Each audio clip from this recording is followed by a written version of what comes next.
अस्सलाम वालेकुम, मैं हूं आबिद अजीज़। आज की इस वीडियो में मैं बात करने जा रहा हूं एडनॉक मेडिकल फिटनेस के बारे में। सबसे पहले हम देखेंगे कि एडनॉक का मेडिकल फिटनेस जो है इसकी वैलिडिटी कितनी होती है, यानी कि किस उम्र के किस फ़र्द के लिए कितनी वैलिडिटी होती है एडनॉक मेडिकल की। और दूसरा ये कि हम देखेंगे कि कौन कौन से टेस्ट किए जाते हैं जब कोई फ़र्द जाता है हॉस्पिटल में एडनॉक मेडिकल करवाने के लिए, तो उसका कौन कौन सा टेस्ट जो है वो किया जाता है, कौन कौन से उसके सैंपल्स लिए जाते हैं।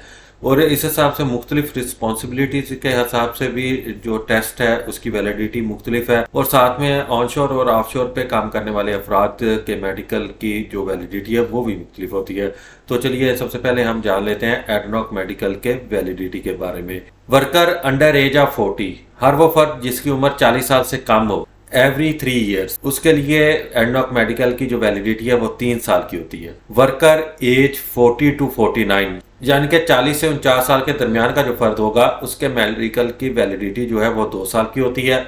वर्कर एज अबव 50, जो फर्द 50 साल से ज्यादा उम्र का होगा उसके मेडिकल की वैलिडिटी जो है 1 साल की होती है, और 1 साल के बाद दोबारा उसका मेडिकल कंडक्ट किया जाता है। Remote and offshore workers under as of 49, ऐसे अफराद जो कि दूर दराज एरिया में काम कर रहे हो या ऑफशोर एरिया में काम कर रहे हो और जिनकी उम्र 49 साल तक हो, तो उनकी वैलिडिटी मेडिकल की जो है उनके लिए वो 2 साल की होती है। Offshore worker above age 50 annually, ऐसे अफराद जो कि ऑफशोर पर काम कर रहे हैं और जिनकी उम्र 50 साल से ज़्यादा है, यानी कि 49 से ऊपर है, तो उनके लिए एडनॉक मेडिकल की जो वैलिडिटी है वो 1 साल की होती है। ऐसे फर्द जो कि फायर फाइटर्स हैं या इमरजेंसी रिस्पांस टीम जो होती है, या डाइवर्स जो गोताखोर होते हैं, या फूड हैंडलर्स जो होते हैं, उनके लिए भी एडनॉक मेडिकल की जो वैलिडिटी है वो 1 साल की ही होती है।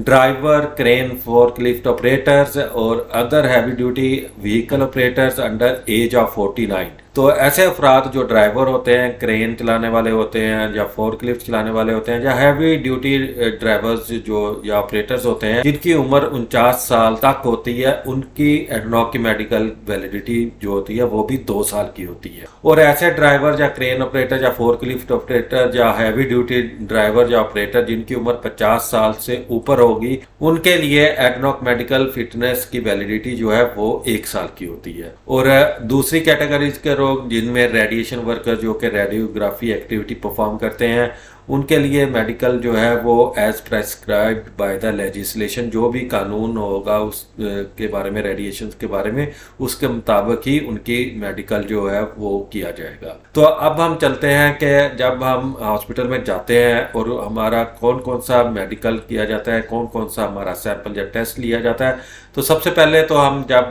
काउंटर पर जाते हैं तो हमारी इनरोलमेंट होती है, उसके बाद हमारा ब्लड प्रेशर चेकअप किया जाता है, उसके बाद हाइट मेजरमेंट की जाती है, फैमिली मेडिकल हिस्ट्री आपसे ली जाती है, आपकी एज के बारे में पूछा जाता है, आपसे पूछा जाता है कोई ऐसी मेडिसिन तो नहीं खा रहे हैं जो कंटिन्यू आप खा रहे हो, कोई आपकी ऐसी बीमारी जैसे कि ब्लड प्रेशर या शुगर या कोई हार्ट की बीमारी तो नहीं है आप जिसकी आप मेडिसिन ले रहे हो। फिर आपसे पूछा जाता है कि आप मैरिड हैं कि अनमैरिड हैं। मैरिड हैं तो आपकी वाइफ की कितनी एज है, आपके बच्चे कितने हैं, बच्चों की उम्रें क्या हैं, आपके वालिदैन जिंदा हैं या कि फौत हो चुके हैं, वालिदैन में कौन जिंदा है, और बाप जो है वो किस वजह से फौत हुआ, अगर वो फौत हुआ है तो अगर वालदा की डेथ हो चुकी है तो वो पूछते हैं कि उनको क्या कोई बीमारी थी जिसकी वजह से उनकी डेथ हुई है।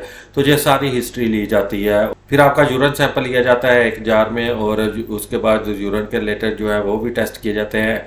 चेस्ट का एक्सरे किया जाता है ताकि आपके फेफड़े जो हैं उनको जो है वो देखा जाए कि उनकी कंडीशन कैसी है। आई टेस्ट किया जाता है, और इसके बाद ईयर टेस्ट किया जाता है, ईसीजी की जाती है, ब्लो टेस्ट किया जाता है। ये तमाम टेस्ट होने के बाद डॉक्टर जो है वो आप के लिए रिकमेंड करता है कि आप काम करने के लिए फिट हैं कि नहीं है। अगर आप फिट हैं तो कौन सी कैटेगरी में फिट हैं, ऑफशोर के लिए फिट हैं या ऑनशोर के लिए फिट हैं, या मज़ीद कोई रिकमेंडेशन है तो वो भी डॉक्टर जो है वो आपको रिकमेंड करता है। अगर आप का दोबारा किसी चीज़ का मेडिकल रिक्वायर्ड होगा तो वहाँ पर आपको टेम्परेरीली अनफिट कर सकते हैं, या अगर आपके कोई टेस्ट क्लियर नहीं है और सीवियर हैं तो अनफिट भी आप हो सकते हैं। इसके अलावा कुछ रिकमेंडेशंस भी डॉक्टर की तरफ से आपको दी जा सकती हैं। उम्मीद करता हूँ कि ये वीडियो आपके लिए बहुत ही इन्फॉर्मेटिव हुई होगी।